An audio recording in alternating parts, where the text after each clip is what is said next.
Foundation और habitat centre की ओर से आयोजित इस 6वें मणिकौल स्मृति व्याख्यान में आप सबका स्वागत है। रजा फाउंडेशन 8 स्मृति व्याख्यान आयोजित करता है।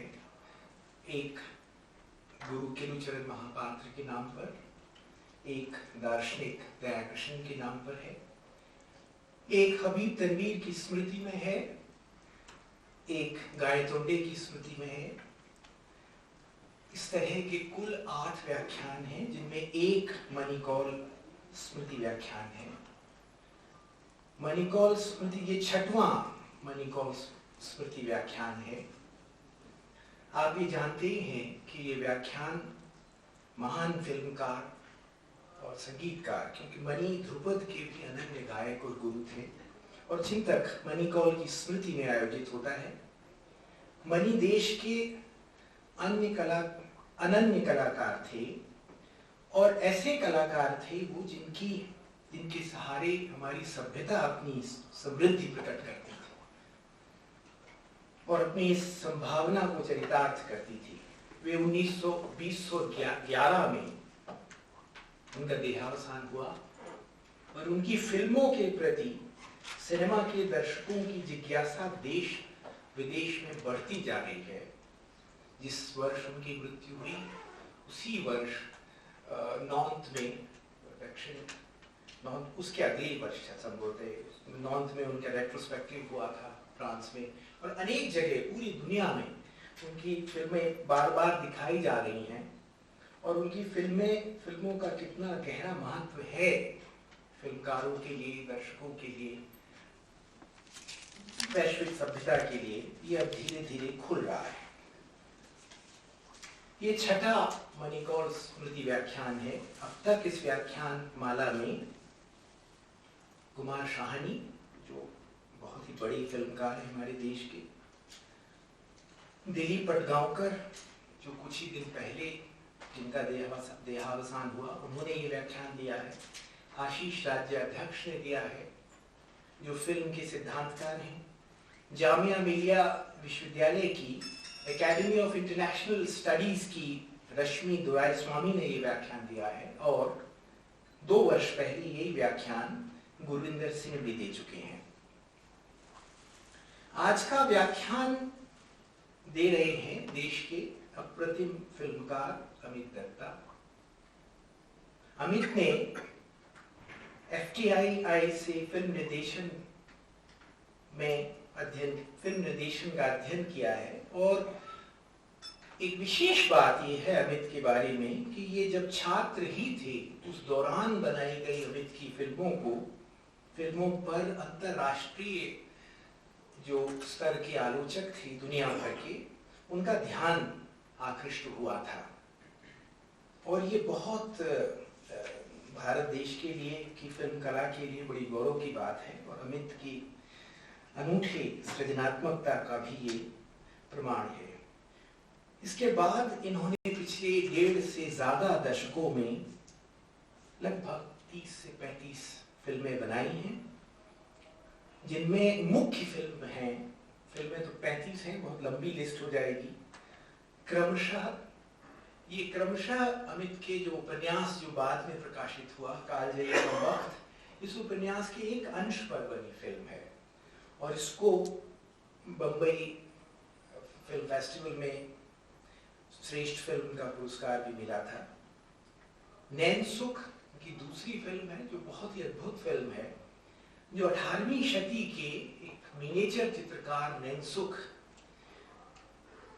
के ऊपर इस तरह बनी है कि वो पूरा समय और मिनिएचर चित्रकला की जो परंपरा, उसमें किस तरह से एक पीढ़ी से दूसरी पीढ़ी तक ये चित्रकला का ज्ञान जाता था, इस सब को लेके, और पीढ़ियों के बीच में जो संवाद होते थे, जो विवाद होते थे, जो नई नई कलाएं उन चित्रकारों के साथ आती थी और उनसे जो उनका संबंध बनता था, उसको लेके जो घरों में विवाद होते थे, क्योंकि घराने होते थे चित्रकला के, ऐसा BN गोस्वामी ने भी अच्छे से बताया है अपने एक लंबे लेख में।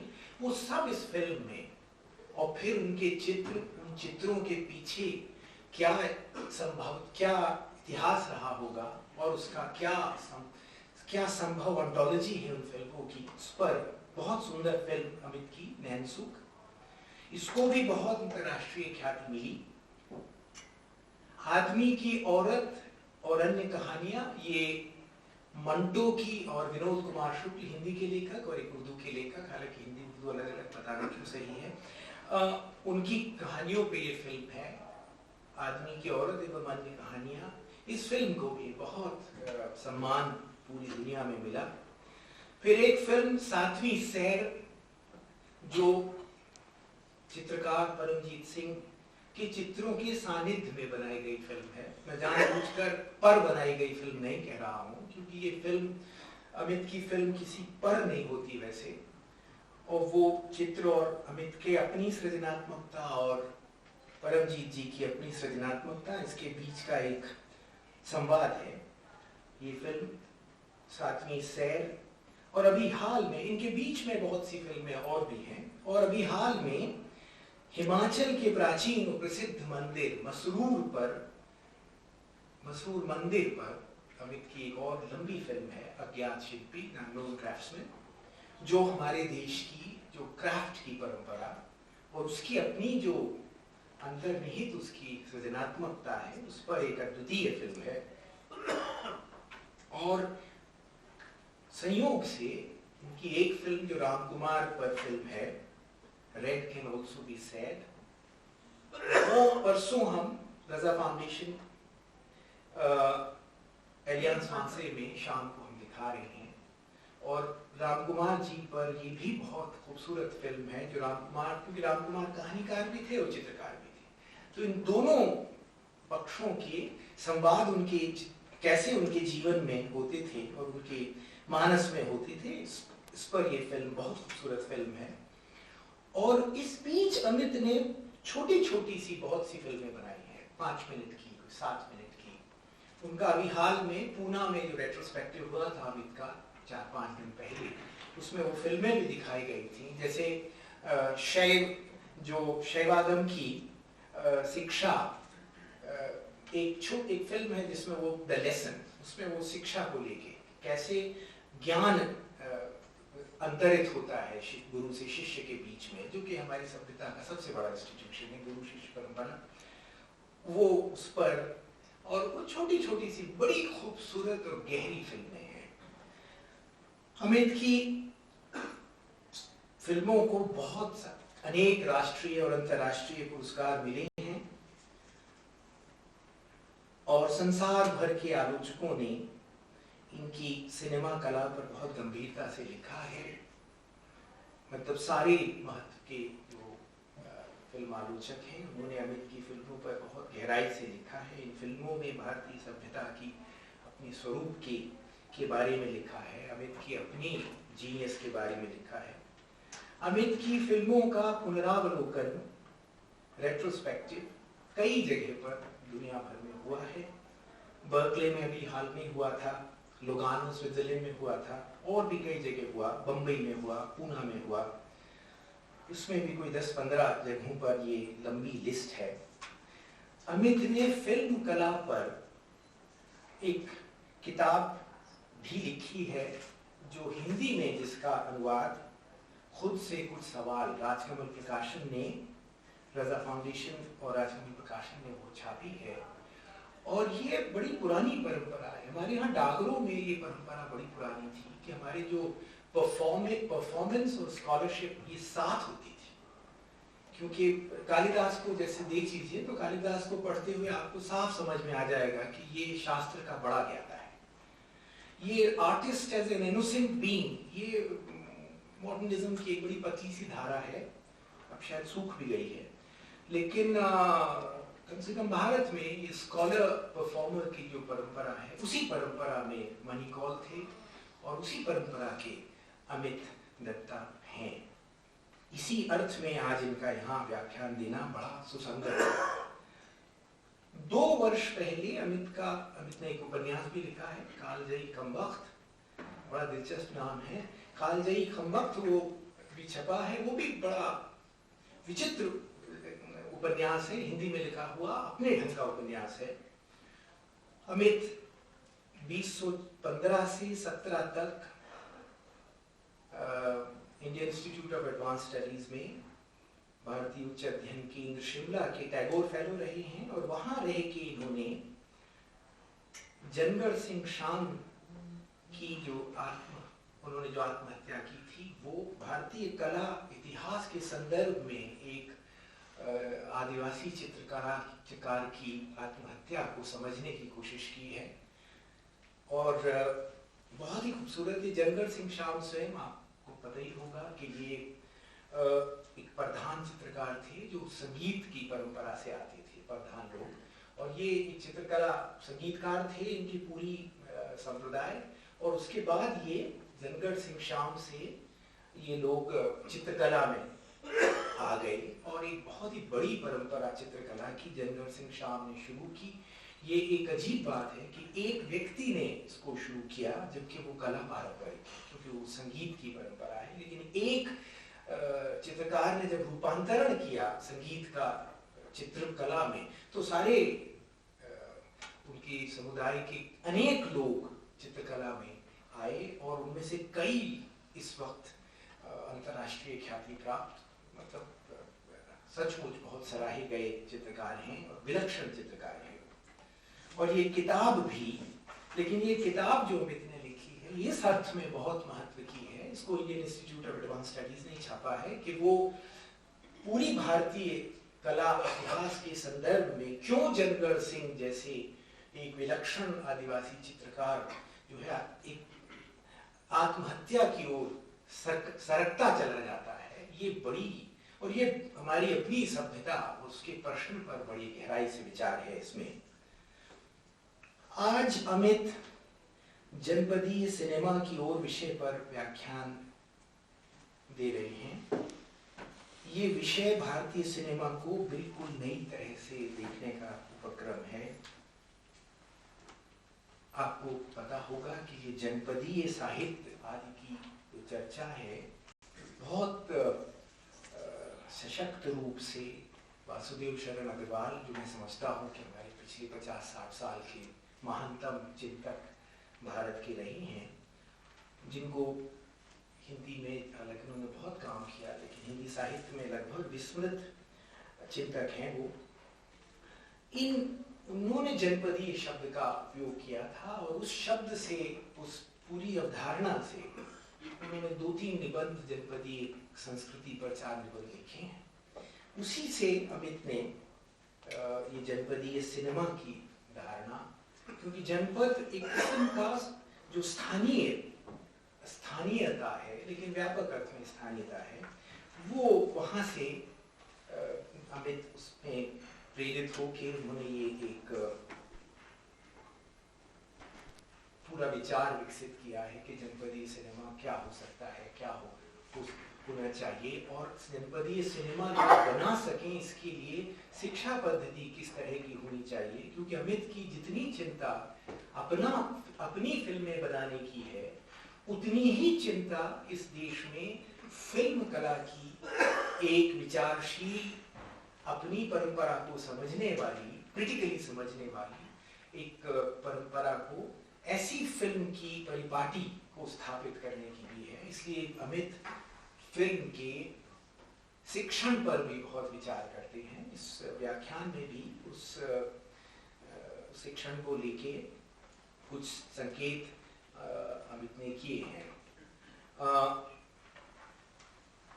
अमित मेरे बहुत अनन्य मित्र हैं, हम लोग लगभग हर दूसरे दिन बात करते हैं। मैं उनके जो विचार हैं उन पर बहुत देर बात कर सकता हूँ, लेकिन आप अमित पर नहीं, अमित को सुनने आए हैं, ये मुझे पता है।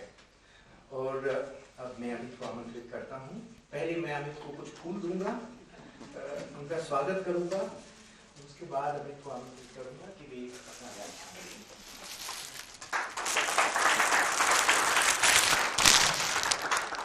बैठ के बोलना है? नहीं, खड़ा है।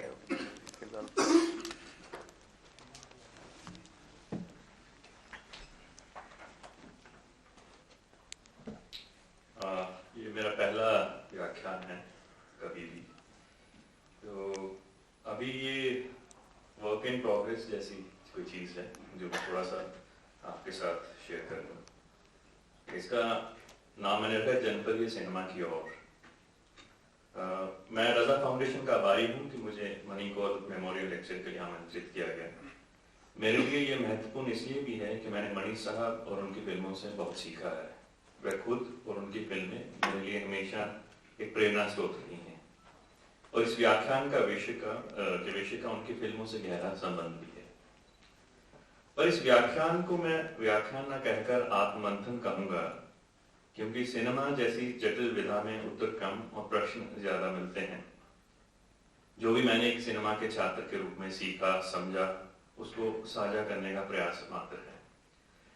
इसको साफ कर देना इसलिए भी महत्वपूर्ण है कि चूंकि सिनेमा एक कठिन विधा है, हमारे देश में दौर भी ज्यादा, कई जगहों पर बिखरे हुए ज्ञान स्रोत, एक विशाल संस्कृति प्राचीन और उथल पुथल से भरी हुई, ज्ञान के अनेकों धाराएं इतनी की सर चकरा जाए, आदि संगीत से लेकर शास्त्रीय संगीत, चित्रकला, काव्य, नृत्य, लोक साहित्य, कला इत्यादि।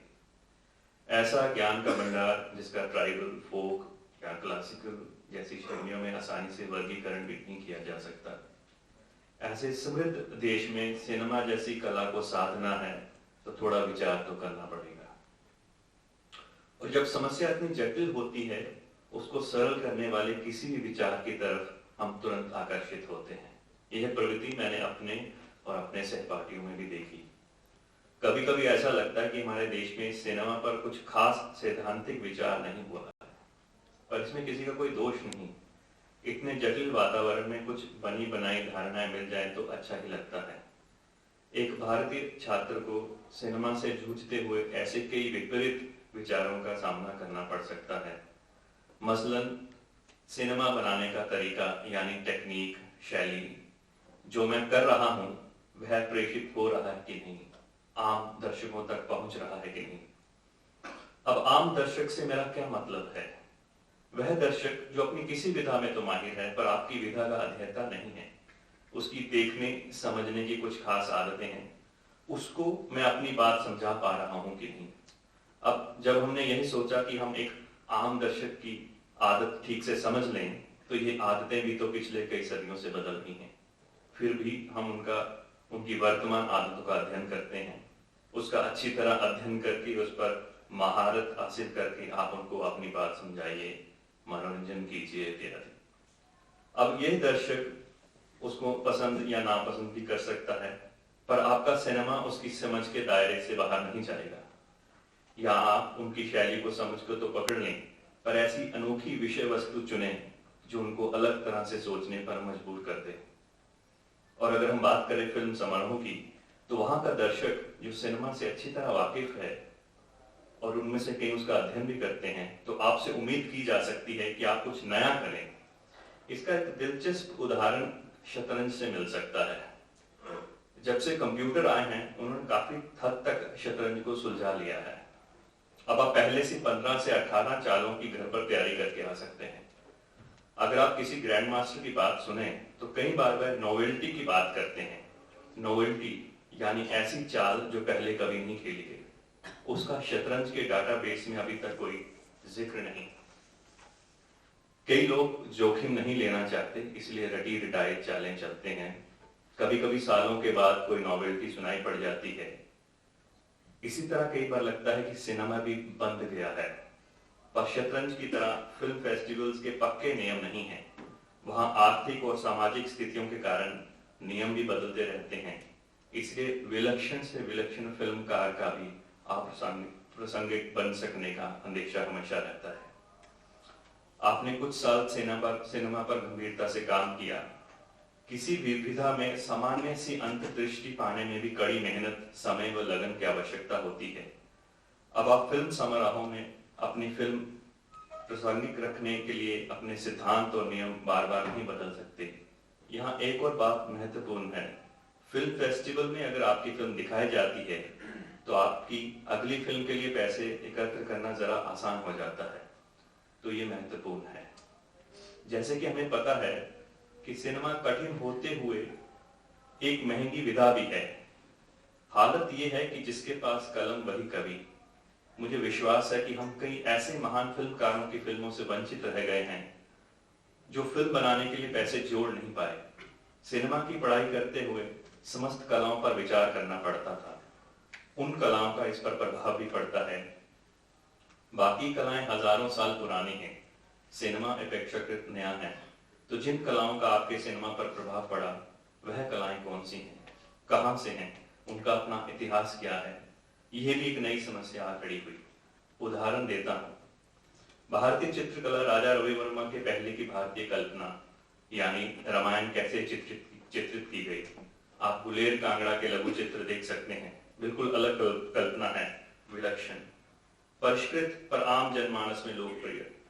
अब आपको अगर लोकप्रिय होना है तो वही परिष्कार इत्यादि सीखना पड़ेगा, उसका अभ्यास, जैसे रीतिकालीन कवियों को नायक नायिका के भेद और न जाने क्या क्या सीखना पड़ता होगा। बचपन में मैंने पहली बार रामायण का पाठ सुना। कुछ लोग पहाड़ देहात से आए थे, घेरा बनाकर कहानी कहते हैं, आधे गाते हुए आधे बोलते हुए। मुझे अच्छी तरह याद है, एक बार उन्होंने सीता की छींक पर अच्छी खासी बढ़त की थी। अब आप फिल्म स्कूल गए, आपने पश्चिम और उत्तर दोनों की कलाओं का बड़ा गंभीरता से अध्ययन किया। जरूरी है, क्योंकि आप सिनेमा को लेकर गंभीर हैं। तो आपने सोचा चलिए जो शैली या धारणाएं राजा रवि वर्मा या पश्चिम की पर्सपेक्टिव की धारणाओं से परे यहाँ रही हैं, उनको आधार बनाकर सिनेमा की एक नई शैली के निर्माण की चेष्टा करते हैं। इस एक मोड़ पर आप एक बड़ी अजीब स्थिति से सामना करते हैं। आप ऐसी अवधारणाओं से जुड़ने की कोशिश करते हैं जो आपके अपने लोगों की हैं, उनके जहन में सदियों से रह रही हैं, और क्योंकि कुछ एक वर्षों से पद्धति बदली है, आप अपने ही लोगों के लिए कठिन और समझ में न आने वाले मान लिए जा सकते हैं। आज के दिन एक भारतीय छात्र के लिए यह सबसे बड़ी चुनौती है। अवनिंद्रनाथ टैगोर ने अपने बागेश्वरी लेक्चर में एक बड़ी अच्छी और सूक्ष्म बात कही है कि हमें पुराने शास्त्रों का अध्ययन करते हुए मत और मंत्र में फर्क देखना चाहिए। मत यानी उस समय की प्रचलित धारणाएं जो प्रासंगिक नहीं है, मंत्र यानी ऐसी अंतर्दृष्टि या यूनिवर्सल ट्रुथ। हमें ऐसी अंतर्दृष्टियों को जो कई पीढ़ियों द्वारा किए गए कठिन अभ्यास व तपस्याओं से हासिल होती हैं, एक किताब मात्र पढ़ने से उनका ज्ञान न सही पर एहसास तो हो ही सकता है। मुझे यही सब विचार भारतीय फिल्म एवं टेलीविजन संस्थान पूना में दाखिला लेने के कुछ दिनों के बाद ही आना शुरू हो गए थे। शुरू में समस्याएं बड़ी व्यवहारिक सी होती थी, जैसे कि भाषा, कौन सी भाषा हो और क्यों, फिल्म की अपनी भाषा क्या हो, शीर्षक किस भाषा में हो, कौन सी लिपि, उसका क्या फॉन्ट हो इत्यादि। अब सिनेमा चाहे हमें बाहर से ही मिला हो, उसको देसी रूप देने में हम किसी से पीछे नहीं रहे, पर भाषा नहीं बनी। हम अपनी भाषाओं में कैमरा, रोल, साउंड, कट इत्यादि शब्द भी तो नहीं ला पाए। वैसे थोड़े दिनों में बात जरा साफ हुई। सबसे अहम समस्या यह मालूम पड़ी कि छात्रों को काम करने के लिए किसी भी प्रकार का सैद्धांतिक ढांचा नहीं मिलता है। संस्थान से बाहर आते ही यह एहसास मन को कम कपा देता है कि हम अपने समाज, इतिहास और लोगों से किस बुरी तरह कटे हुए हैं। अगर आप सिनेमा को केवल फूहड़ मनोरंजन की वस्तु न मानते हुए उसे दर्शन, सौंदर्य जैसी बड़ी बड़ी उम्मीदें लगाकर बैठे हुए हैं, ऊपर से आपको केवल विदेशों के फिल्म समारोहों तक सीमित भी नहीं रहना है, तो क्या कोई रास्ता बचता है? क्या यह एक आत्मघाती सोच नहीं? इस पर हमें मूलभूत विचार करना होगा। एक बात तो साफ थी, केवल अलग तरह की कहानियां या फिर लीक से अलग तकनीक से बनाया हुआ सिनेमा ही महान नहीं हो सकता। उसकी नीयत, उसको दिखाने बांटने की भी अलग व्यवस्था करनी होगी। इसी ऊह-पोह के दौरान मेरे हाथ 2 पुस्तकें लगी। दिल्ली की एक छोटी सी दुकान जिसमें सस्ता साहित्य मंडल का दफ्तर था, वहीं से मैंने 2 बड़ी सस्ती और महत्वपूर्ण पुस्तकें खरीदी। वासुदेव शरण अग्रवाल जी द्वारा लिखित कल्पवृक्ष और पृथ्वीपुत्र। जनपद शब्द से मेरा परिचय वासुदेव शरण अग्रवाल जी के निबंध से हुआ, जो कि उनकी पुस्तक पृथ्वीपुत्र में संग्रहित था। भारत जनपदों का देश है, ग्रामों के समूह जनपद हैं, जानपद जन की प्रतिष्ठा। आज कितने वर्षों बाद हमने प्रियदर्शी अशोक के शब्दों को कान खोलकर सुना है। इस पुस्तक में कुल 20 निबंध हैं और बाकी पत्र इत्यादि। इस पुस्तक के अध्ययन करने से ऐसा प्रतीत हुआ जैसे कि आंखों पर से वर्षों से जमी धूल हट गई हो, सोचने की, काम करने की एक दिशा मिली। इस पुस्तक में जनपद नाम से संग्रहित कुल 5 निबंध हैं, जो इस प्रकार से हैं। जनपदीय अध्ययन की आंख, जानपद जन, जनपदों का साहित्यिक संगठन, जनपदीय कार्यक्रम, जनपदों की कहानियां। इस शब्द का उल्लेख उनके पत्रों में भी आता है। अब जबकि उन्होंने जनपद शब्द का अर्थ गांवों का भारत और उसमें संचित परंपरागत ज्ञान के साथ हिंदी साहित्यिक को जुड़ जाने का आह्वान किया है, हम जनपद की परिभाषा को थोड़ा और विस्तृत रूप देकर सिनेमा जैसी आधुनिक कला के साथ भी बखूबी बांध सकते हैं। हमें यह याद रखना होगा कि सिनेमा एक मनोरंजन अथवा कला का साधन होते हुए भी एक बड़ा ही कारगर अभिलेखन का साधन है, और ऐसी कई फिल्में इसलिए भी प्रासंगिक बनी रहती हैं कि उनमें जाने अनजाने ही सही पर कुछ महत्वपूर्ण चीज रिकॉर्ड हो गई। चक्राता तहसील में यमुना और तमसा के संगम पर स्थित कालसी गांव में हिमालय के शिलाखंड पर खुदे इस अमूल्य शब्द को वासुदेव जी ने कलाकारों तक पहुंचाकर एक महान कार्य किया है। पर अब सोचना यह है कि जनपद का सिनेमा के साथ संबंध कैसे बनाया जाए। हमें इस बात से तो कोई परहेज नहीं होना चाहिए कि सिनेमा एक जीती जागती आज की विधा है। यह टीवी, इंटरनेट की शक्ल में हमारे घर घर तक भी पहुंच गया है। जैसे कि मैंने पहले भी कहा कि आप फिल्में जैसी भी बनाएं, उसके अंदर रिकॉर्ड करने की एक निहित क्षमता होती है। जाने अनजाने में अभिलिखित विचार व दृश्य हमारे समाज के अवचेतन मन पर गहरा असर छोड़ने की क्षमता रखते हैं। बस जनपद उसी का सहारा लेकर इस विधा में आ सकता है। पहले हमें उसकी स्पष्ट रूपरेखा बनानी होगी। इस वास्ते हमें वासुदेव जी की इस पुस्तक से सारी सामग्री मिल जाएगी। अब जबकि यह निबंध 40-50 के दशक के हैं, इन सिद्धांतों को सिनेमा पर लागू करने से पहले उनको पूरी तरह से समझना व उनमें उचित बदलाव जोड़ लाने जरूरी है। सबसे पहले हमें यही याद रखना होगा कि जब भी हमारी सभ्यता जन से बिछुड़ी है, उसका हास हुआ है, हमें जतन करके इसको वापस जिंदा करना होगा। हमें इस मुहिम की शुरुआत हमें एक ऐसे अखिल भारतीय फिल्म एवं टेलीविजन संस्थान की परिकल्पना करके करनी होगी जिसका पाठ्यक्रम जनपदीय लक्ष्यों को ध्यान में रखकर बनाया जाए। उदाहरणतः जब हम पूना के संस्थान में सीख रहे थे तो हमें अपनी अभ्यास फिल्में बनाने के लिए विषयों का चुनाव करना पड़ता था। इन विषयों का चुनाव करने में छात्रों को बड़ी उलझन होती थी। कई तो पुस्तकालय में जाकर जो पहली पुस्तक सामने आती थी उसकी कोई कहानी लेकर फिल्म बनाते थे, और ज्यादातर तो अपने जीवन में घटी किसी घटना का रूपांतरण करते थे। बड़ी विचित्र और विचार योग्य बात तो यह है कि सबसे आम विषय आत्महत्या होता था। इन अभ्यास फिल्मों में विषय वस्तु को इतना महत्व नहीं दिया जाता था क्योंकि असली मकसद तो बुनियादी तकनीक सीखना होता था। पर जो भी हो, एक छोटी सी फिल्म बनाने में भी असाधारण श्रम, एकाग्रता व तकनीकी ज्ञान की जरूरत होती है। आपकी कहानी कैसी भी हो या विचार हो, उसका अभिलेखन तो हो ही जाता है। चाहे कुछ सालों बाद आप उन फिल्मों को छुपाते फिरें। कईयों के साथ ऐसा हुआ है और मेरे साथ भी। अगर विद्यार्थियों को जनपदीय विचार व विषयों से शुरू में ही अवगत करवा दिया जाए तो एक तो उन्हें इन विषयों का चुनाव करने में आसानी होगी। दूसरे मेरा मानना है कि अगर किसी को कोई विषय सीखना हो तो उस विषय पर फिल्म बना लेनी चाहिए। इस तरह कुछ अटपटी सी से ही पर कुछ अभिलेखन तो होगा, कुछ रिकॉर्ड होगा, और क्या पता कुछ प्रतिभावान छात्र इन विषयों पर बढ़िया फिल्में निकाल कर ले आए। इन छात्र फिल्मों को संस्थान के वॉल्ट में बंद रखने से बात नहीं बनेगी। उन पर अच्छी बहस करके कुछ चुनिंदा बढ़िया फिल्मों की विपणन की व्यवस्था करनी होगी। किताबों की दुकानें, स्कूल, कॉलेज के पुस्तकालयों, संग्रहालयों जैसी जगहों पर भी ये फिल्में उपलब्ध रहनी चाहिए। वैसे संस्थान की भी अपनी एक दुकान होनी चाहिए जहां पर यह सब फिल्में उचित दामों पर खरीदी जा सकें। पर इस सबसे पहले हमें समझना होगा कि जनपदीय विषय हैं क्या और जनपदीय सिनेमा से हमारा क्या मतलब है। जैसे कि वासुदेव जी कहते हैं, जनपदीय अध्ययन को विकसित करने के 3 मुख्य द्वार हैं। पहला, भूमि और भूमि से संबंधित वस्तुओं का अध्ययन। दूसरा, भूमि पर बसने वाले जन का अध्ययन। तीसरा, जन की संस्कृति या जीवन का अध्ययन। सिनेमा में काम करने वालों को अपनी धरती के जीवन प्रवाह से जुड़ना अति आवश्यक है। शरण जी एक बड़ा ही सुंदर उदाहरण देते हैं। अहिछत्रा चिम्मन कुम्हार की कृपा से बर्तन और खिलौने बनाने के लगभग 100 से ऊपर शब्द हमें प्राप्त हुए, जिनकी पुरातत्व शास्त्र की दृष्टि से हमारे लिए बड़ी उपयोगिता और आवश्यकता थी। उससे हमने उस डोरे का नाम पूछा जिससे कुम्हार चाक पर से बर्तन को अलग करते हैं। उसने कहा उसे डोरा ही कहते हैं और कुछ नहीं। मन में हमें विश्वास न हुआ, किंतु प्रकट रूप से बातों का क्रम चलाए रखा। थोड़ी देर में उसे स्वयं याद आ गया कि उस डोरे के लिए छैन शब्द है। इसी प्रकार चाक के पास में पानी रखने की हांडी के लिए भी चकैड़ी शब्द प्राप्त हुआ।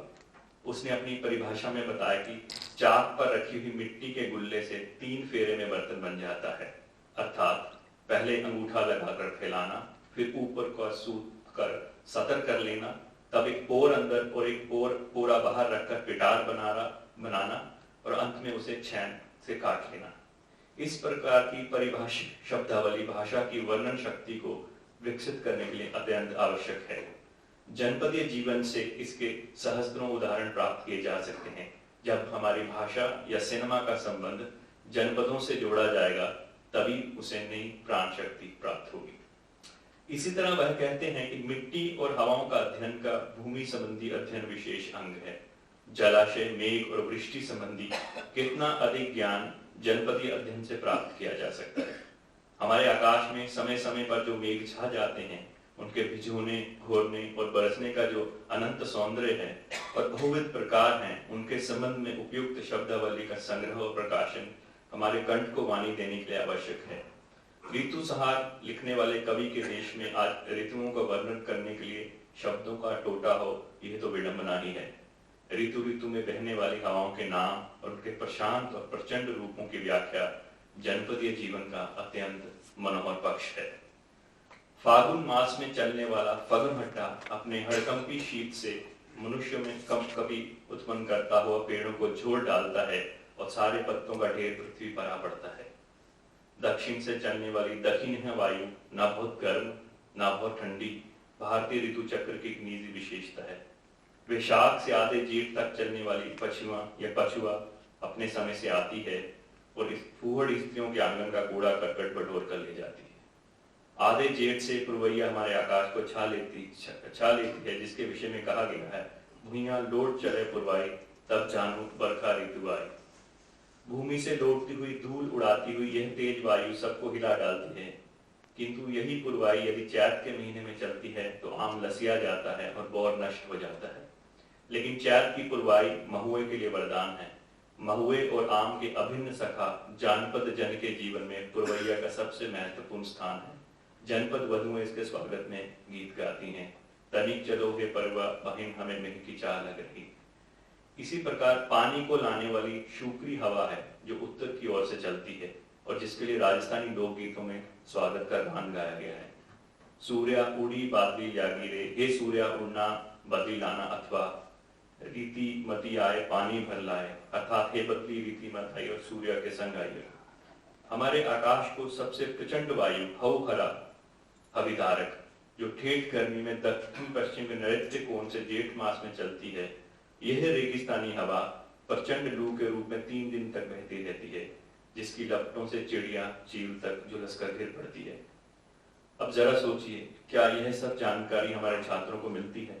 कितने सिनेमा के छात्र इन जानकारियों के साथ संस्थान से बाहर निकलते होंगे? कितनों को हमारे देश में चलने वाली तरह तरह हवाओं के नाम पता होंगे? अगर यह सब गुण उनके सिनेमा में आ जाए तो उनका सिनेमा सचमुच जनपदीय व विलक्षण होगा। पशु पक्षियों और वनस्पतियों का अध्ययन भी जनपदीय अध्ययन का एक विशेष अंग है। अनेक प्रकार के तृण, लता और वनस्पतियों से हमारे जंगल भरे हुए हैं। कहते हैं कि भगवान की रचना में 3.5 दल होते हैं, टीडी दल, चिड़ी दल, आधे दल में पह और मानस हैं। इसी प्रकार पशु पक्षियों, आसपास उगने वाले फल फूलों का अध्ययन जनपदीय कामों में आएगा। जनपदीय अध्ययन का अत्यंत रोचक विषय मनुष्य स्वयं है। उसके विषय में जहाँ जितनी जानकारी प्राप्त कर सकें करनी चाहिए। रहन सहन, रीति रिवाज इत्यादि का ज्ञान एक जागृत फिल्मकार के पास होना आवश्यक है। इस सब का लेखा जोखा बनाकर संस्थान का पाठ्यक्रम तैयार करना होगा। विद्यार्थी इन सब विषयों का विधि से गहन अध्ययन करके अपनी विषय वस्तु निर्धारित कर सकेगा। वैसे इस पाठ्यक्रम की रूपरेखा वासुदेव जी की इसी पुस्तक के निबंध जनपदीय कार्यक्रम में प्रकाशित जनपदीय कल्याणी योजना से मिल सकती है।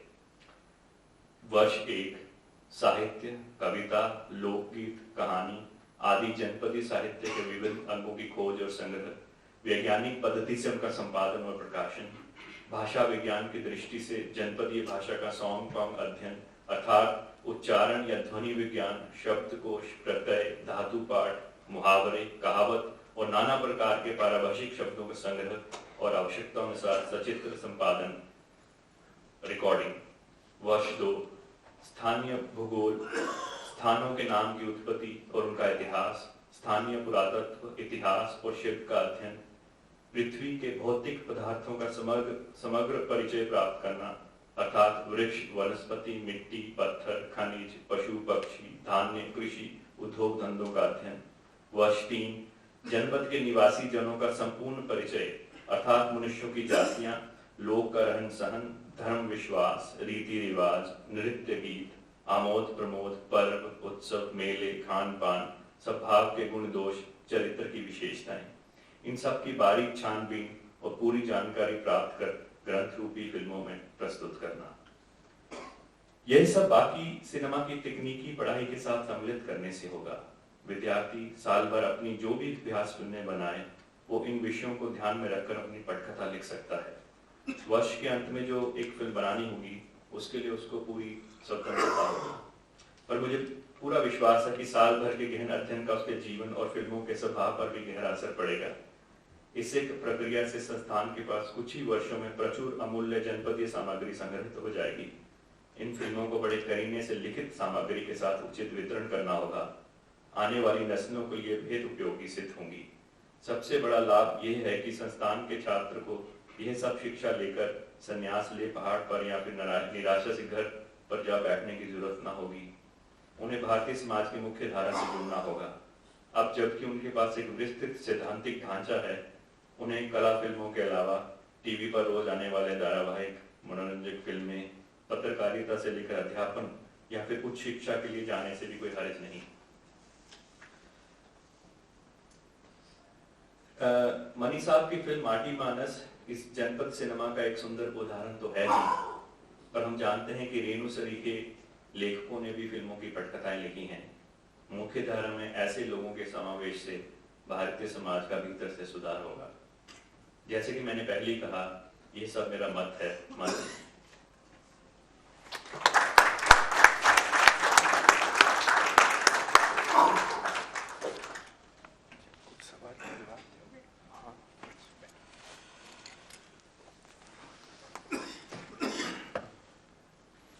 आपने अमित का ये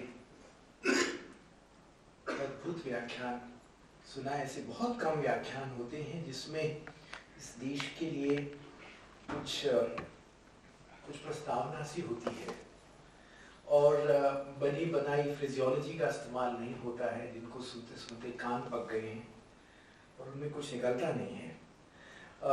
दूसरा, ये बिल्कुल बिना गांधी जी का नाम लिए ये पूरी बात अमित ने, अगर गांधी की कोई आज गांधी जी सुन रहे होते तो उनको बड़ा गर्व होता कि उनके इतने वर्षों बाद, उनकी इतने तिरस्कार की, इतनी परंपरा, समृद्ध परंपरा के बाद भी कुछ लोग इस दिशा में कुछ सचमुच कार्यक्रम, कुछ सचमुच प्रस्ताव दे सकते हैं। क्योंकि हमने जितनी तरह से भारत में गांधी की हत्या की है, जितनी तरह से, जिसमें सभी जिम्मेदार हैं संभवतः, उसके बाद इस किस्म का विचार आना, ये मैं बहुत सौभाग्य समझता हूँ।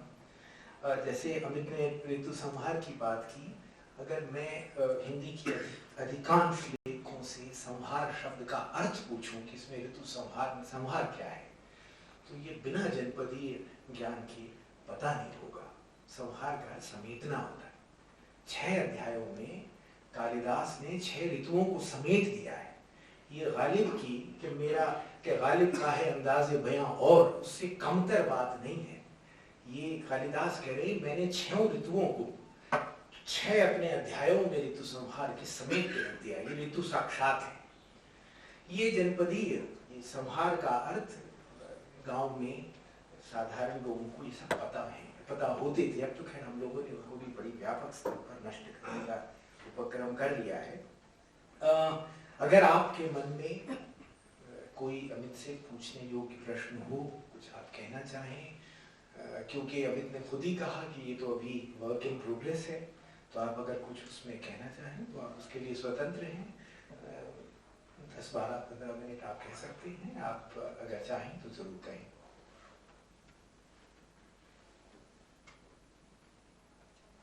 ये सर, ये जनपदीय सिनेमा से क्या मतलब एग्जैक्टली, मतलब अभी I am still not able to understand, मतलब कॉमन लोगों से जो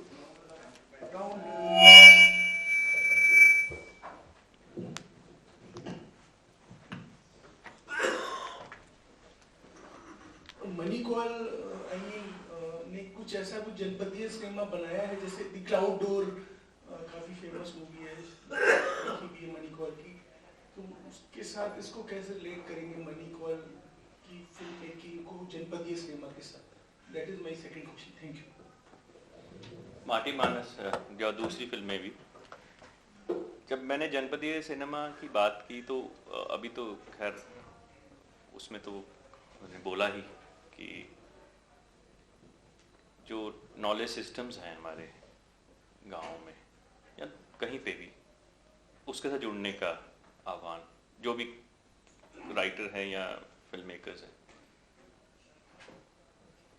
लेकिन जब मनी साहब उस पर कर रहे हैं काम माटी मानस में, तो उसका मतलब ये नहीं कि आप एक डॉक्यूमेंटेशन करें, उन चीज़ों को आत्मसात करके आप एक क्रिएटिव एक्सप्रेशन या एब्स्ट्रैक्ट एक्सप्रेशन में भी जा सकते हैं। लेकिन उसका जो बेस है उसकी बात की कि जो आप किन चीज़ों के साथ जुड़ते हैं जब सीख रहे हैं, तो उसमें क्या हमें इनपुट्स उस वक्त चाहिए होंगे as a student, film student, उस पर मैंने बात की। अब फिर से मैं एक्सप्लेन करना पड़ेगा कि वो तो वही था जो हमने पूछा, जो मैंने पढ़ा कि पहले साल में क्या पढ़ना है, सेकंड ईयर में क्या पढ़ना चाहिए, तीसरे साल में क्या पढ़ना चाहिए, वो आपको फिर से मैं बता दूंगा बाद में।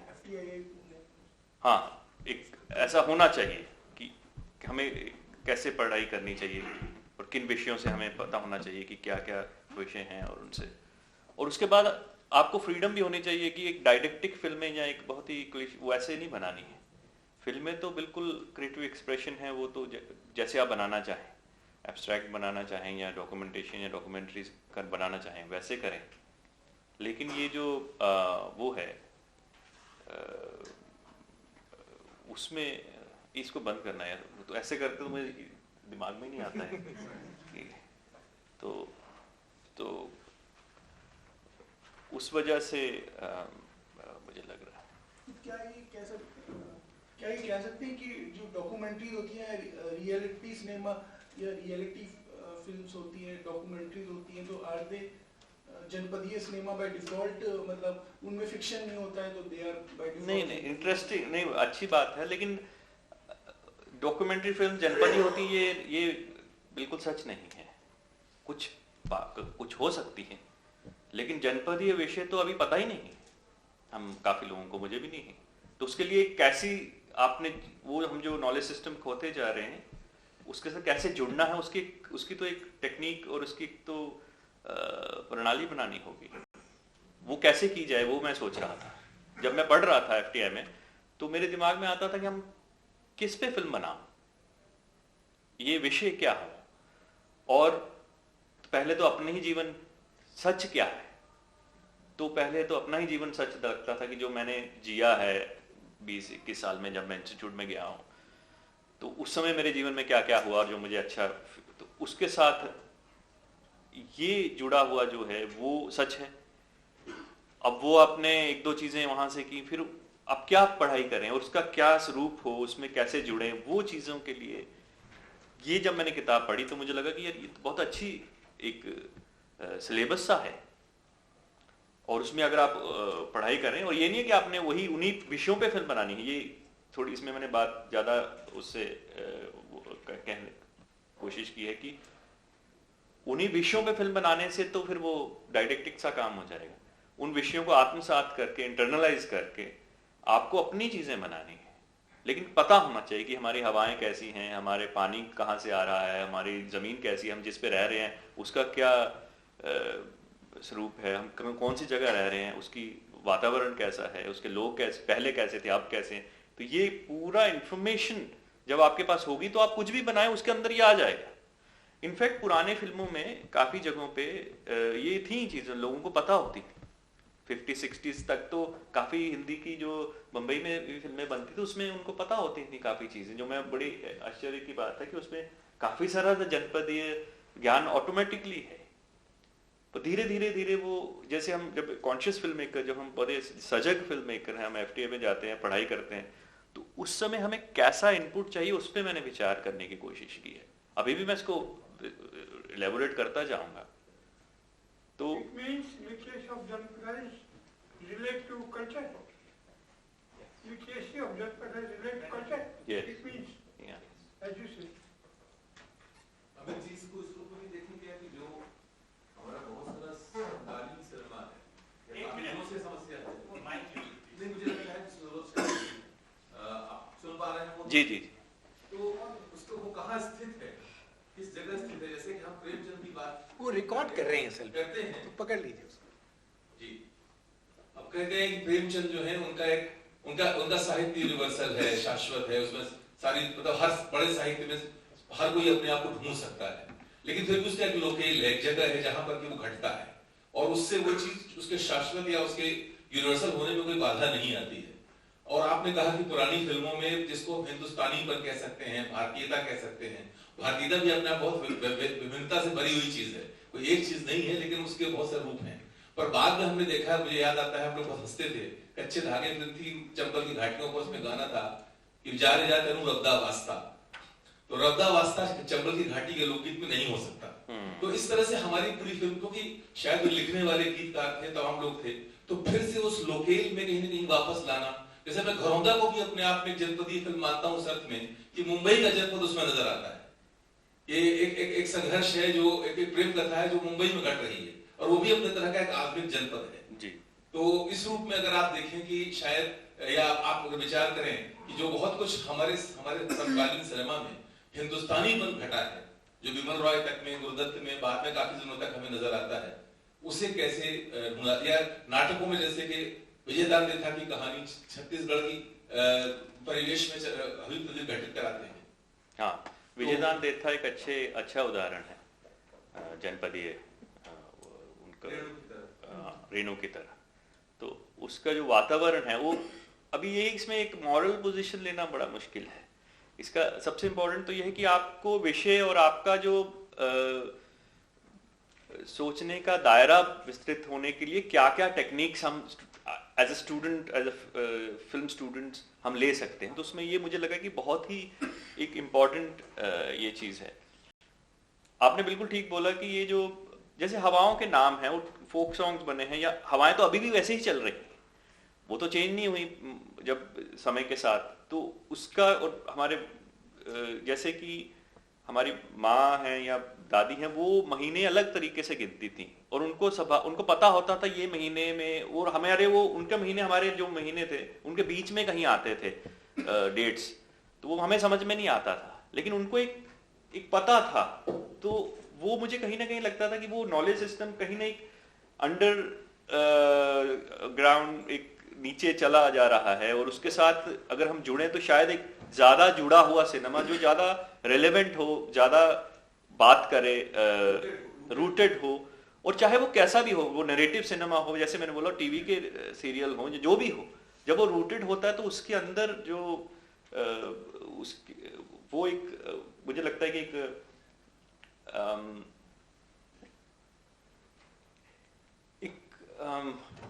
क्या कहेंगे उसको, एक हाँ, उसके संबंध अच्छा बनेगा। हाँ, उसका ट्रूथफुल बोलना थोड़ा सा ज्यादा हो जाता है। ट्रूथफुल सिनेमा किसी भी प्रकार का मनोरंजन कोई खराब चीज नहीं है, लेकिन ट्रूथफुल मनोरंजन, और ऐसा मनोरंजन जो आपकी, हर आदमी के बीच तरह तरह के इंस्टिंक्ट्स होती हैं, तो आपकी अच्छी इंस्टिंक्ट्स के प्रति संबोधित करके वो बने, वैसा उसकी मुझे लगता है ये अच्छी टेक्निक्स हैं टू गेट दैट इनसाइट। ऐसा मेरी कुछ, मुझे ये मुश्किल काम है, मैं भी इस पे काफी सोचता रहता हूँ, इसलिए मैंने जी प्रकृति के साथ जुड़ना, वो सबसे बड़ा इम्पोर्टेंट इसका एस्पेक्ट है। जब प्रकृति के साथ जुड़ते हैं तो उसके साथ कई सारी ऐसी चीजें जुड़ जाएंगी ऑटोमेटिकली, ये एनवायरनमेंट या जो भी चीजें हैं। तो प्रकृति क्या है उसको समझना और उसके साथ जुड़ना, ये मुझे लगता है कि जनपदीय जब विचार है वो काफी इम्पोर्टेंट हो जाता है। वर्षा के दृश्य बहुत से याद आते हैं। हाँ, वर्षा के अलग-अलग बहुत से शेड्स याद आते हैं। हाँ, वो पानी चला गया, हवाओं फिल्मों में हवा को शूट नहीं किया जाता इतना अभी, तो अगर कोई फिल्म के अंदर हवा को ही शूट कर रहा है तो वो शायद बोरिंग हो जाएगा। लेकिन अगर आप थोड़ा सा सजग हैं तो वो शायद आपके अंदर वो हवा को शूट, पानी को शूट करना, तो जब कोई फिल्म मेकर हवा, पानी, मिट्टी उनको शूट करते हैं वो जनपदीय हो जाते हैं।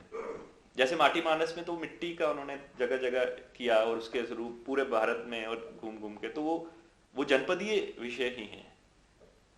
जैसे ख्याल गाथा उन्होंने कुमार साहब ने बनाई थी, तो वैसे ही वो ख्याल का वो है, तो वो सब जनपदीय विषय के अंदर ही आएंगे।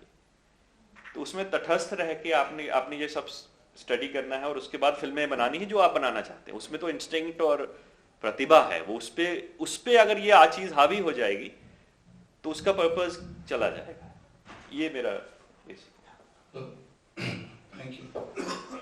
आप जनपदीय सिनेमा जो बोल रहे हैं उसको डिजिटल न्यू मीडिया के रिलेशन में कैसे देख रहे हैं? जैसे मोबाइल फोन अवेलेबल है, अभी फिल्म फोन में भी बनता है, डिजिटल टेक्नोलॉजी है, तो आप वो उसको कैसे इस टेक्नोलॉजी के साथ किस रिलेशन में देखेंगे? नहीं, टेक्नोलॉजी तो कुछ भी हो, डिजिटल हो या फिर सिनेमा सेलुलॉइड हो, उससे तो कोई फर्क नहीं पड़ता है, क्योंकि ये तो रिकॉर्ड करने के साधन है, अभिलेखन के लिए उसको करने के साधन है। लेकिन इसका जो किस तरह से ये देखा जाता है मोबाइल फोन्स पे या फिर कंप्यूटर पे, वो एक मुझे लगता है कि इम्पोर्टेंट एस्पेक्ट है, विचार करने योग्य है कि इसका वितरण करने के लिए कि हम इंडिपेंडेंट, हम ऐसी फिल्में बनाएं जो सीधी ही जिसको चाहिए उसको मिले और वो आपसे सीधी बात कर सके। उसके लिए इंटरनेट और ये सब जो चीज़ें आई हैं वो बहुत बहुत इंपॉर्टेंट है। और उसमें मुझे लगता है जनपदीय जैसे विषय जो है, हम सोचते हैं कि ये विषय लोग देखना नहीं चाहते, पर एक्चुअली बहुत ज़्यादा मांग है, बहुत ज़्यादा उत्सुकता है। और वो इंटरनेट जैसी चीज़ जो आप डायरेक्टली कर सकते हैं, कोई डिस्ट्रीब्यूटर नहीं है जो आपको दिखाने रोक नहीं रहा है, उसमें ये चीज़ें ज़्यादा, डिजिटल टेक्नोलॉजी उस सेंस में ज़्यादा इंपॉर्टेंट है। लेकिन जब आप छोटे कैमरा ले रहे हैं तो आप ऐसी जगहों पे जा सकते हैं जहाँ कोई नहीं जा सकता। लेकिन इसमें दो चीज़ें आती हैं, इसके अंदर कॉन्ट्रडिक्शन खुलती जाती है। जब हम ऐसे बात करते हैं तो कोई चीज़ परफेक्ट ट्रूथ नहीं होता, उसके अंदर कॉन्ट्रडिक्शन, जैसे कि हम कुछ शूट कर रहे हैं तो हम किसको रिपोर्ट कर रहे हैं। जैसे कि हमने जनपदीय विषयों को अगर हमने बनाया है तो वो देख कौन रहा है। तो अगर हमने गांव में जाके गांव का वातावरण शहर के लिए खोल दिया तो वो वहां चले गए और उन्होंने वहां पे रेस्टोरेंट खुल गए और ये वही खत्म हो गया। तो इसका कहाँ पे वो क्या है वो समझने की जरूरत है। अब समझ रहे हैं मैं क्या बोल रहा हूँ कि इन चीजों को जो ध्यान में रखते हुए जब फिल्में या सिनेमा बनता है तो मुझे लगता है वो काफी मैं जब फिल्में बनाता हूं तो मैं ये सब चीजें दिमाग में रखता हूँ कि जैसे मैंने मिनिएचर पेंटर पे फिल्म बनाई तो मेरा ध्यान काफी उस चीज पे गया कि वो कहाँ रहते थे, चूल्हा कैसा था, रंग कैसे बनाते थे, वो बिल्कुल वैसे ही रंग बनाए जैसे अगर वो पत्थर से रंग बनाते, पीला रंग कैसे बनता था, लाल कैसे बनता था, उनके बर्तन कैसे थे, उनका टेक्सटाइल कैसा था, उनकी चप्पलें कैसी थी, वो जब उस पर रिसर्च वो जनपदीय से ही आता है। ये जो मिट्टी, ये जो अंडरस्टैंडिंग उसकी लोकेल की पूरी, उसके वातावरण कैसा है, और वातावरण एक तरह का है जैसे कि एक गाना गाने की है पहाड़ों में पद्धति, तो उसमें वो लंबा गाना होता है तो कई बार वो लंबी आवाज तान देते हैं तो दूसरी जगह उसका ट्रेवल ज्यादा है तो उससे एक गाने की एक शैली बनती है। तो जब ये धीरे धीरे धीरे आप कनेक्ट करते जाते हैं तो एक सिनेमा के अंदर वो वैल्यू जो है, जैसे नैनसुख करके मैंने जब फिल्म बनाई थी उसके अंदर वैल्यू सिर्फ मेरी इमेजिनेशन की ही नहीं है, उसमें वैल्यू ये भी होनी चाहिए कि उसकी हिस्टोरिकली वो बड़े जैसे उन्हीं जगहों पे गए और वो इन छोटी छोटी कॉस्ट्यूम पे काम किया, अपनी चप्पलों पे काम किया, अपने उनके रंगों पे, उनकी ब्रश कैसे बनता था, तो वो जो जिसको इसमें रुचि नहीं है वो कहानी देखेगा, लेकिन ये जब रहती हैं तो वो कहीं ना कहीं बार बार देखने से कहीं उसको हर बार एक कोई नई चीज जो छुपी हुई नई चीज मिल जाएगी। तो जनपदीय जब हम विषयों के साथ ऐसे काम करते हैं तो वो पीछे जो है वो मिल जाता है। वैसे ही लेखक हैं, हजारी प्रसाद द्विवेदी हैं, अमृतलाल नागर हैं, सबसे बड़े जनपदीय वो शायद इसके बल्कि अवेयर थे कि नहीं वो अलग बात है, वो उनके अंदर भी ये सब चीजें कहीं कहीं ऐसी कुछ चीजें मिलती हैं। रोशन जी का संग्रह है उस जनपद का कवि, हाँ उनका संग्रह का नाम ही है उस जनपद का कवि। तो वैसे ही मुझे लगता है कि वो जब वो awareness, it's just an call for awareness, not didactic कि यही करो, एक कि हम इनके प्रति सजग हो जाएं एंड देन आप जो करना चाहे करें। जब हम कोई चीज यही सच है वो बहुत खराब हो जाती है। ये एक और विचार है, तो अगर कोई जब फिल्म पढ़ रहा है तो वो इन पे भी सोच सकता है, ऐसी कुछ चीजें भी हैं, और फिर जो बनाना बनाए। ये फ्रीडम बहुत इंपॉर्टेंट है कि किसी को बिल्कुल तिरस्कार ही करना है कि मुझे नहीं करना, वो भी ठीक है, लेकिन ये भी एक विचार है। तो इस तरह से मल्टीपल आइडियाज को लेके एक फिल्म का उदाहरण दे सकते हो? जी एक मराठी फिल्म है सैराट, उसको आप किस तरह देखते हैं? वो मैंने अभी तक देखी नहीं है। मैंने अगर देखता मैं जरूर उस पर करता। मैं तो वहाँ रहता हूँ पालमपुर में, तो आता हूँ फिल्में, अभी मुझे कंटेम्प्रेरी फिल्में पहुँचती नहीं है, इंटरनेट पे भी नहीं शायद। ये तो मुझे पता नहीं कि इंटरनेट पे है नहीं, लेकिन हाँ थोड़ी देर पहले ही मैंने देखी है और काफी इसी आपको लगता है? हाँ, मैं सोच रहा था कि आप उस बारे में कुछ कहेंगे कि कैसा ठीक मराठी फिल्म है ना? हाँ मैं देखूंगा उसको। कासव बहुत फेमस है, वो भी इसी के साथ साईरात कासव। अच्छा। कासव ये नेशनल अवार्ड विनिंग फिल्म है। शायद हिंदी को छोड़कर दूसरी जो भारतीय भाषाएं हैं उनमें ये जनपदीय संवेदना अधिक सघन है। हिंदी के में समस्या कई जगह आती है, मलयालम अखिल भारतीय होने की समस्या हो जाती है, उसमें जी जी रोटेट छूट जाता है। जी हो। मलयालम फिल्म है अंगुमली डायरी, उसमें भी अगर आप देखेंगे तो फिर हम बात मुझे एक सवाल जी। पूछना था। सॉरी मेरी हिंदी अच्छी नहीं है, तो you basically asking us to study our own culture, our own land, art, books, everything, to be able to find subject within it, and even if the subject is our own, we study this and we root it within that, is what I understand you're saying. My problem with that is I constantly fear that while I do that, I would be appropriating someone else's lived experience or their own reality and truth, just so that I could, connect with them and sell my idea to them as well. Now I understand that it's not just about studying it and all that, I have to internalize it. So now this is my question to you.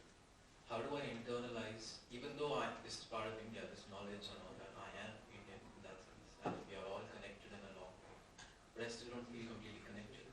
How do I internalize something which might be happening in Jharkhand and not feel like I am being fake in that sense? So, yeah. No, see that's the most important aspect question in that. But I didn't.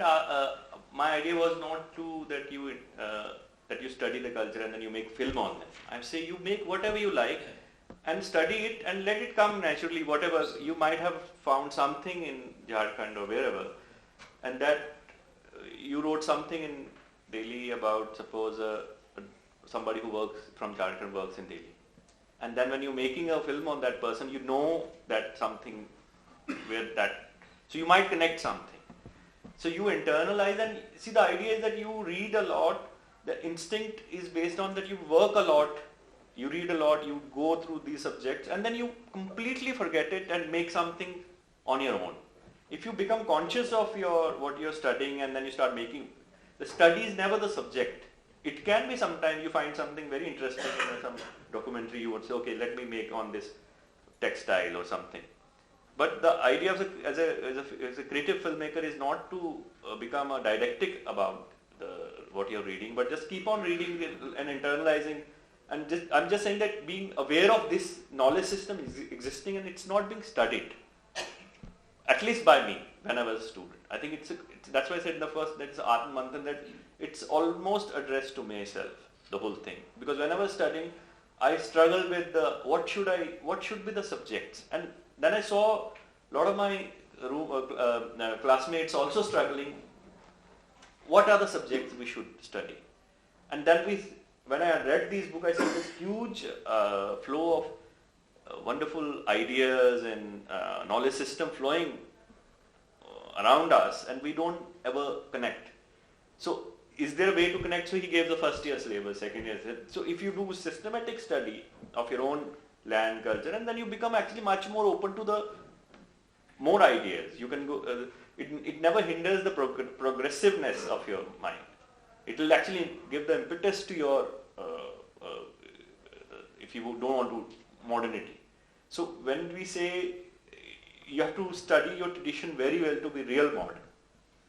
So if you want to be really modern, you have to, when you come through this very extremely studying all this in a systematic way, and then you become, I think that's where I feel when as an Indian film student, I find that so many gaps and we inherent ideas. So I think the basic essence is that how do I become truthful to my own ideas and don't inherent ideas, and how do I say something which is actually connected? So it's a long struggle. So you can't, pretension is not bad sometimes. One of my professors said, it's not to be bad to be pretentious. You might live up to it someday, So in some way, it's somewhere you have to pretend, and maybe later you might become what you want to, Hi, I have a question. So I'm a sociology student, and so I'm asking in sort of that light. So when you talk about knowledge systems, and so we do a lot of Foucault, Michel Foucault, who's the French philosopher, and knowledge is not independent in itself. It's nothing, right? It's based on subjectivity. And most of the knowledge that we have in India is very grammatical. So caste and gender and these things play a huge role. And I mean, I didn't hear a mention of any of that. So I was just wondering if you have. See, I talked about this Kumar, the knowledge system from a potter. It's not nothing to do with Brahmanical in the sense that he knew 60 words he got from a potter which are not in the proper use. So you have to understand that new words are also not, it's also a treasure. New words. Suppose like we have, rice varieties which we say when the...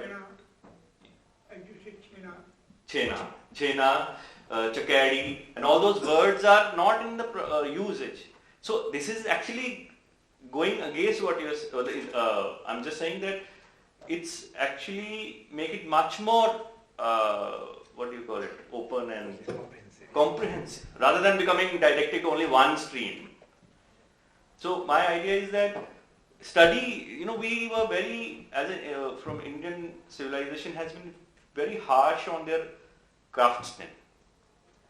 The crafts people, they had a huge knowledge systems, and I think that's where we lost a lot of knowledge, because they had not just material knowledge of what they were doing, but also insights, philosophical, spiritual insights also. And that we never studied. And if you study, all the saints were some kind of craftsman. Somebody was a shoemaker, somebody was a julaha, Kabir was a weaver. So we talk about Kabir's, he was a weaver. So those, I'm saying, weaving is also important to study, and study how the shoe was made, so those, they are still existing in people's mind and memory. So when he talks about this, he goes to this potter, he talks about it that, the potter didn't remember that he knew these words. So he had to talk to him, and slowly he remembered, he knew these words. So those new ideas, words are very big treasure of India. I'm just saying, we should not as filmmakers forget or let it go. These were great human achievements over centuries, and because when we are God, if we bring it to cinema or to instrument record, we will enrich the next generations also. So that's my only ahvan or call, like that. But potter, the craft, the badai, there's a badai is there, this carpenter. These castes are great source of knowledge. So we have to go to them and work with them, and not just be only dependent on the books we read. The books we read, books are there. They are literacy also important. Yeah. Literature. Raise the mic. Mike.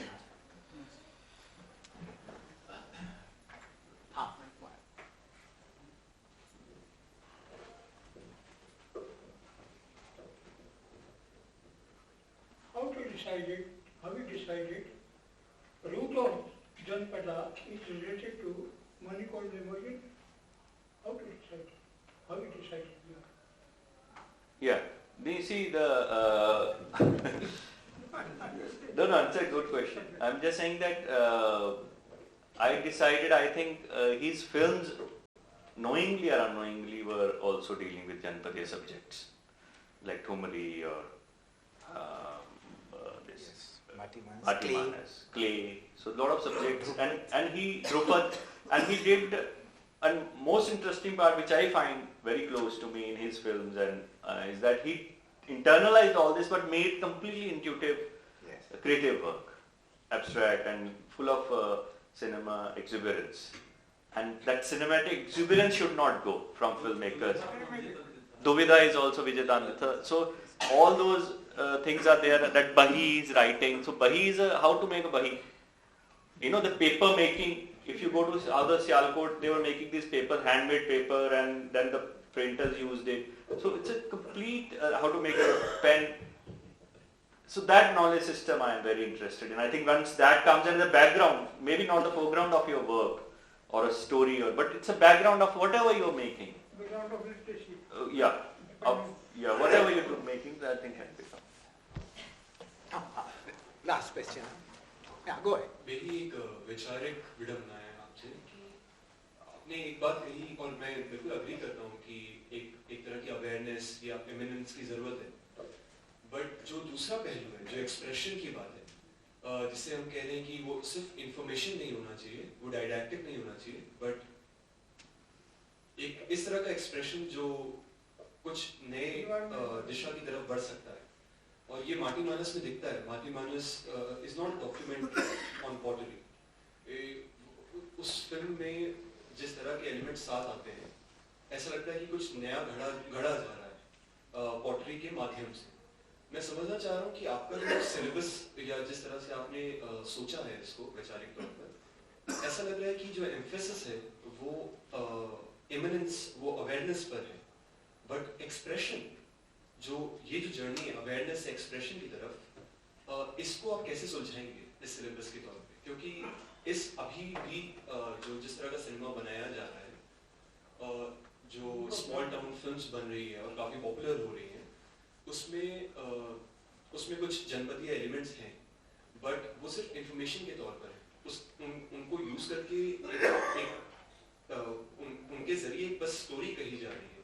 उसकी setting Banaras हो सकती है, उसकी setting Mathura हो सकती है, but उस मथुरा या बनारस के लोकल से उसका कोई वास्ता नहीं है. सो ये सिलेबस या फिल्म ट्रेनिंग के थ्रू हम कैसे कर पाएंगे?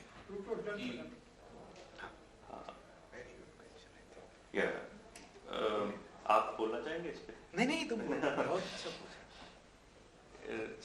नहीं, ये तो अच्छा विचार है, लेकिन मैंने जैसे भी बोला कि ये तो एक्सप्रेशन, ये तो इनपुट्स के लेवल पे है कि आपके अंदर क्या जाना चाहिए, उसके लिए क्या टेक्निक्स है या सिलेबस मैंने सोचा था. जो आप बनाना चाहते हैं वो तो कोई डॉक्यूमेंटेशन भी करे, उसमें कोई परहेज नहीं. मैं आपको बता दूं, मैंने अभी एक फिल्म बनाई है, तो उसमें वही सब्जेक्ट पे मैंने 5 घंटे का डॉक्यूमेंटेशन किया है, फिर उसके बाद उसी सब्जेक्ट पे मैंने क्रिएटिव एब्स्ट्रैक्ट एक्सप्रेसिव फिल्म बनाई. तो दोनों ही चीजों को आप एक साथ कर सकते हैं. तो ये चीजें, लेकिन उसमें वो कैसे आएगा एक्सप्रेशन, वो बहुत सब्जेक्टिव है. उसको बताना भी नहीं चाहिए मुझे सिर्फ वही बताना चाहिए कि जो कॉन्क्रीट चीजें आप तक कैसे पहुंचे, ये इसलिए. लेकिन आप उससे आगे कैसा बनाना चाहते हैं वो आप पे ही निर्भर करेगा. उसको तो मुझे बताना भी नहीं चाहिए कि आप ऐसे बनाइए ऐसे. वो आप चाहे डॉक्यूमेंट्रीज बनाएं, डॉक्यूमेंटेशन करें, नॉन फिक्शन एक्चुअलिटी फिल्म, या फिर आप फिक्शन नरेटिव फिल्म, उसके तो बहुत रूप हैं. वो कौन सा रूप आपको अच्छा लगता है वो कंप्लीटली आप पे डिपेंड करे, और वो उस पर मैं बांधना नहीं चाहता. वो मैंने माटी मानस की एग्जाम्पल दी है जो मुझे पसंद है, लेकिन ऐसा नहीं है कि वो वही एक फॉर्म है.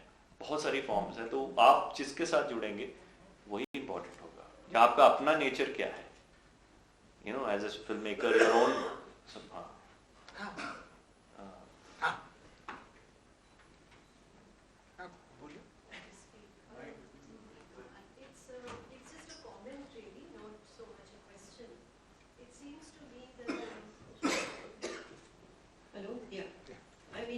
It's a concern that's very much part of our present course that we are running in documentary. So I thought I would just share that it seems to be that the critical thing in what you're saying is the internalization, the input and the internalization of it. And just as an example, for those of us who read Rustam Bharucha's book, Conversations with Komal Kothari, it's very interesting how the internalization and the fact that he's steeped in a certain study, Komal Kothari's entire narrative changes. So he moves from disease to music to land and actually addresses, let's say, environmental issues in a way that is so strong that it's much stronger than any environmentalist. Yes. So your language changes when it's Exactly. steeped in something. Yes. And so that internalization seems to be the critical part of what you're saying. Yeah, exactly. So that's I think. Ramani, Ambaji. Ramani, you be the last. This is just in continuation of the concerns of everyday. That the dangers of learning without anubhav. So the connection between anubhav and the word coming alive in anubhav, that connection I think is more necessary than rote learning of any kind. And therefore, I'm just speaking from personal experience that I didn't understand many things till I started experiencing them in my travels. So traveling and engaging in any sphere of work brings you closer to the life in the world. तो शब्द जो है वो उसके अंदर अगर जान को नहीं आप पहुंच पाए, शब्द के जान तक नहीं पहुंच पाए, तो उसमें से कुछ उत्पत्ति भी नहीं होती। तो ये जो भी एक सिलसिला है जान ढूंढने का, वो एक एक्सप्रेसिव जर्नी, इंटरनल जर्नी हो जाए, एक्सटर्नल जर्नी हो जाती है, जबकि दोनों इकट्ठी होने लगती हैं। और आप जाकर के आप रहते हैं कहीं पे, आप वहाँ के तौर तरीके देखते हैं, बातें करते हैं, तो उसमें से कुछ निकल के आता है और वो अनुभव जो है वो आपको सिखाता है, आपको अपने आप को दर्शित करता है। तो अगर वो बात नहीं पैदा होती है तो फिर वो केवल शब्द रह जाते हैं। जैसे कि दरिया है, दरिया में इतना शब्द पड़ा है और उसी के साथ नदी और नदी की एक ललकार दूसरी है, तो जब तक कि आप उसको महसूस नहीं करते और स्थानीय जगह पे जा करके उसके साथ जुड़ नहीं जाते, तब तक उसमें जान नहीं आए।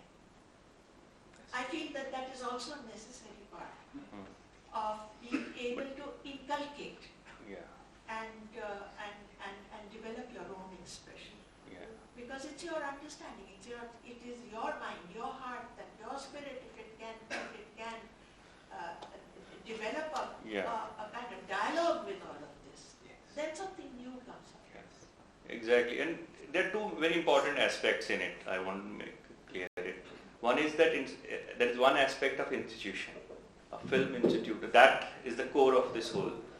That how do we organize learning, and how do we bring organized learning, these very abstract, very, very vast ideas into organized learning, and then they can do. The second is, even if we go somewhere and we learn, how it should come back where we learned, and they should also understand, and they should also like this value the idea. So it's not that we made something, and how it's a circle when it comes back to the people who are actually inherent of that knowledge system, but they should not give it up. They should sometime, when you do something with them of this intensity, they realize how important their work is, and they will safeguard it, and they'll maybe continue with it.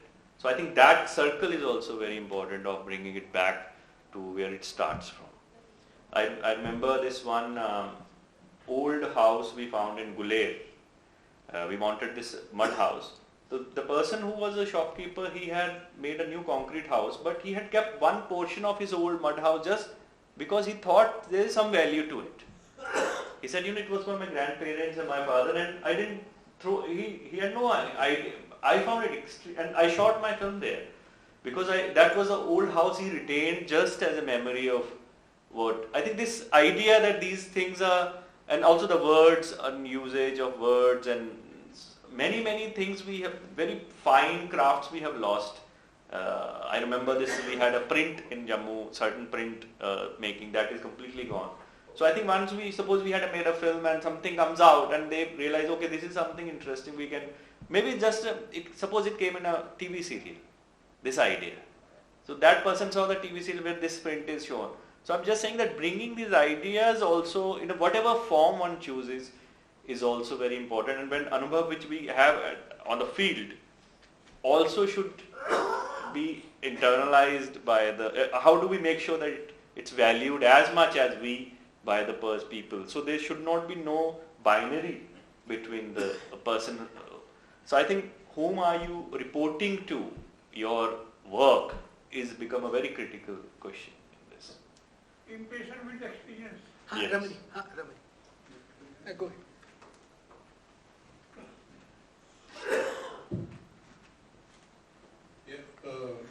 There are two things I gathered from your presentation. One is that you are thinking in terms of a structure of learning cinema, or that is one thing, that 3 years or way you, and what kind of input can be given and what kind of knowledge system you can access.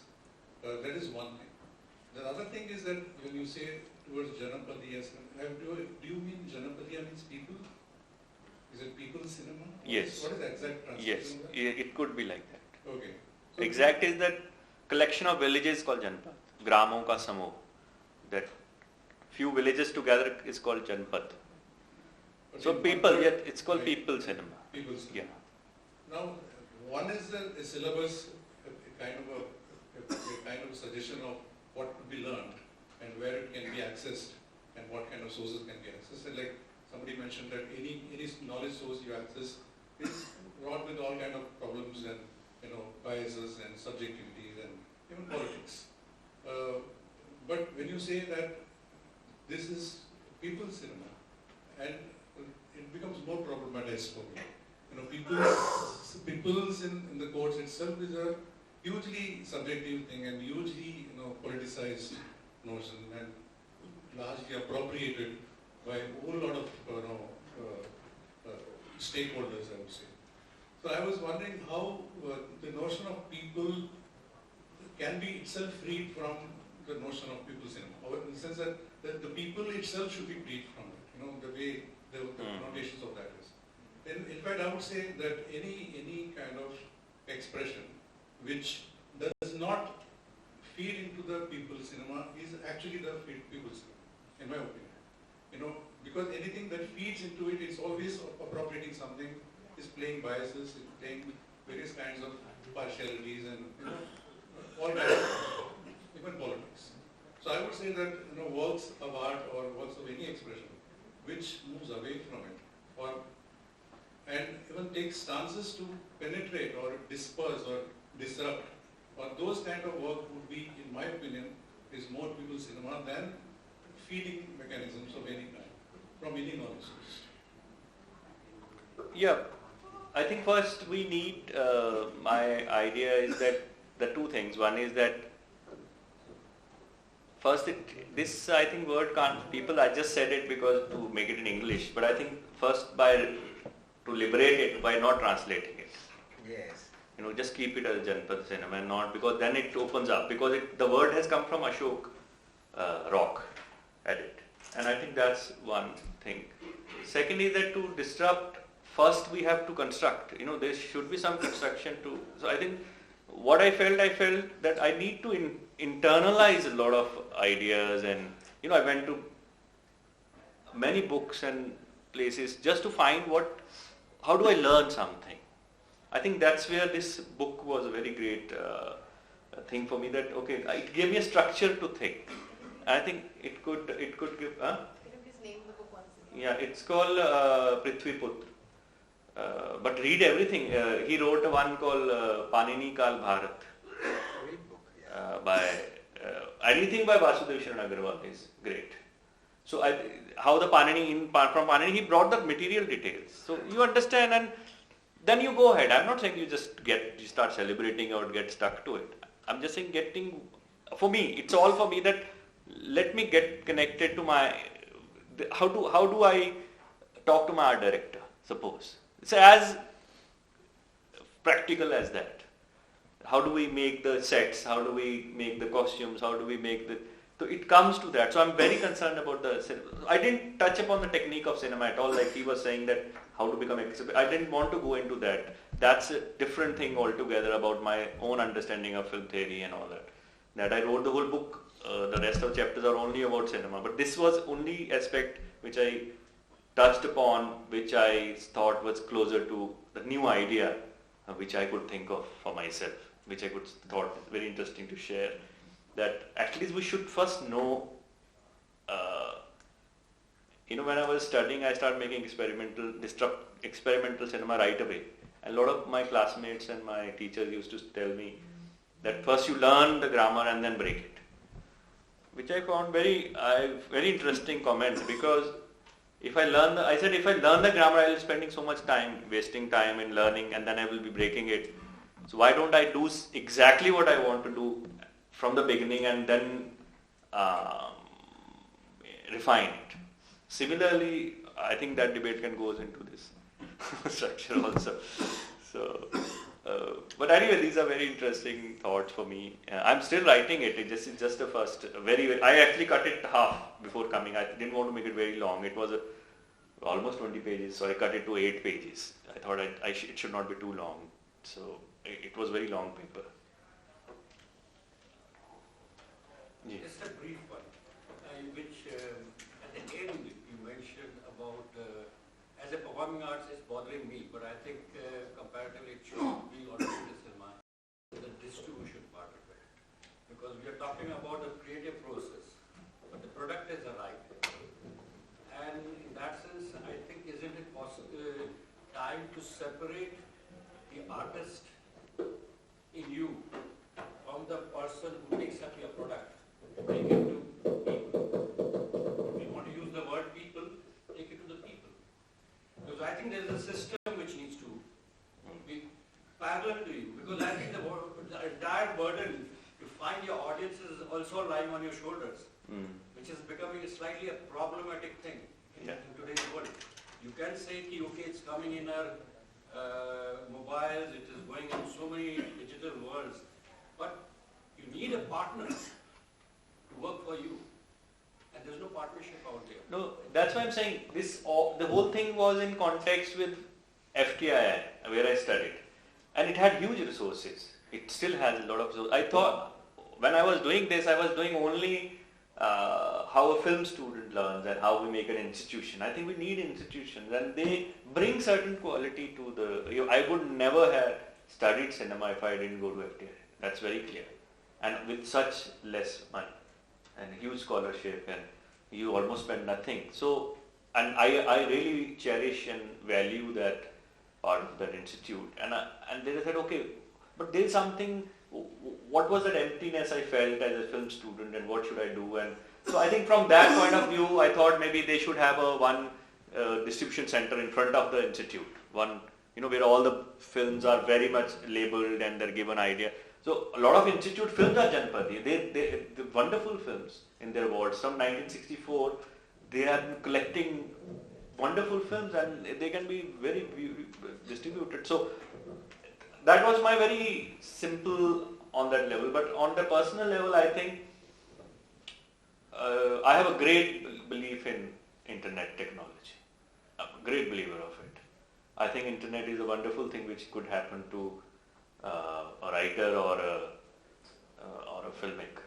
I think it really freed me, the digital technology. I never stayed in Pune or Bombay after I finished. You know, if I was still shooting on Super 16 or 35mm and doing it on Steinbeck, it's so expensive and they have to be hired. You can't buy them. So I have to be staying somewhere around those facilities to make my work. But just having a small digital camera, my own laptop editing, and I could move closer to Janpadi ideas in codes. And I think distribution also. I distribute all my films, whatever who wants to get it, I give it online. I think that's a wonderful medium. It has really freed me and made me very independent. So that way I think is this thing. But dance, live performance dance is a very different thing altogether. So it can't be sent by email. You have to see it, go and see it. That's a completely different issue. Or theatre for that. Theatre also. Yes. हम आपके आभारी हैं कि और अमित के सबसे अधिक आभारी हैं कि आपने ऐसे प्रश्न हमारे श्रोताओं को उठाए।